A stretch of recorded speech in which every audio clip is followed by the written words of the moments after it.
వాళ్ళతో కలపాలని చెప్పి తండ్రి అనుకోడా? అయినా సరే కుటుంబాన్ని విడిచిపెట్టి అంతగా దూరం వెళ్ళి ఇక్కడికి వెళ్ళి ఎందుకు ప్రయాసపడుతుంటారు?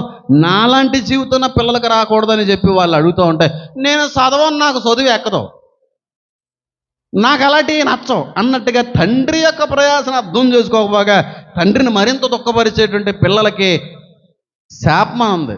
వాళ్ళ దీర్ఘాయుష్మంతులు ఎవరని ఉంది బైబిల్లో. నీ తల్లిని తండ్రిని సన్మానించువాడు మాత్రమే, లోబడివాడు మాత్రమే దీర్ఘాయుష్యం పొందుకుంటాడు. అంతేకాని తల్లిని తండ్రిని దుఃఖపడేవాడు ఎంతోకాలం బతకడు. బాగా గుర్తుపెట్టుకోండి. తల్లిని తండ్రిని బాధపట్టేటువంటి ఏ పిల్లలో ఎంతో కాలం బతకరు. తల్లిదండ్రుల కంటే కూడా ముందుగానే పోతారు. ఓ మాటలో చెప్పాలంటే ఏమనుకోకండి, తల్లిదండ్రుల చేతి మీద పోతారు అలా. మీరు బాధపడినా పర్లేదు, దుఃఖపెట్టకండి తల్లిదండ్రుల్ని. కష్టపడేటువంటి తల్లికి పేర్లు పెట్టకండి. వంట చేసేటువంటి తల్లికి పేరు పెట్టకండి.